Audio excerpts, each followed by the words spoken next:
Hi, I'm Ellen from the Chili Dog.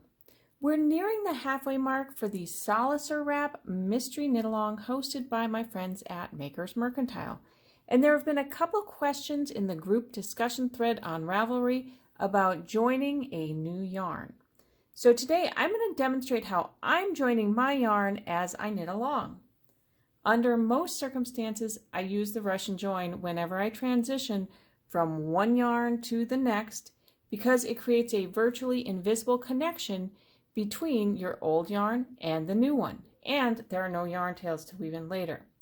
However, the Popcycle yarn recommended in the pattern is created with fibers that have characteristics that make the Russian join challenging, if not impossible.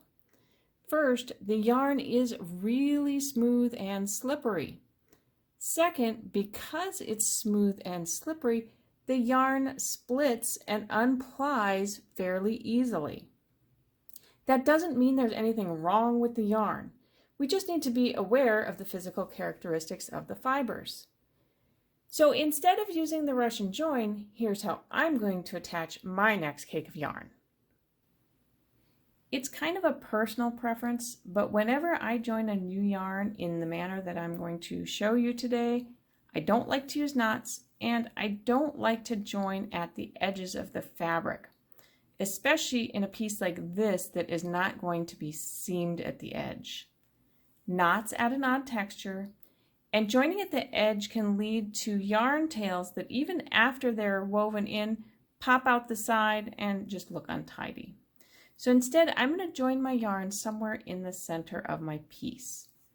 I want to work one stitch with both the old yarn and the new yarn. Since this is a lacy design, to make sure everything stays secure, it's really important that the stitch worked with both yarns is not a yarn over or a stitch that's on either side of a yarn over. So I've already worked in pattern across to the place where I'm going to make my join, and now I need to work a stitch with both the old yarn and with the new yarn. How you manipulate your yarns for this might vary a little bit depending on your knitting style. So I want to work the next stitch with both the old yarn and the new yarn, and it's a knit stitch, so I'm going to insert my needle knitwise. I'm going to wrap the yarn around my needle with the old yarn, but I'm not going to pull it through quite yet. And then I'm also going to use my new yarn to wrap around my needle. Kind of need to hold everything here secure and pull both of those loops through. And you can see I have two stitches coming out of the same lower stitch, and one loop is the old yarn, one loop is the new yarn.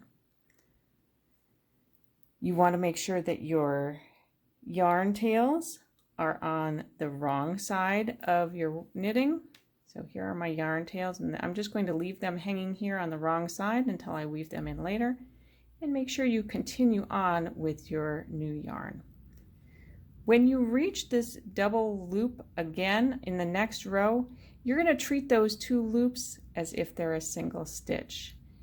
And sometimes, so that I don't accidentally keep working and work these separate in the next row, I'm just going to pop a little stitch marker on my needle, so I know when I get to that stitch marker on the next row, the next stitch is that funny joined double stitch. So I'm just going to continue in pattern, and then when I get to the stitch again on the next row, I'll show you what happens.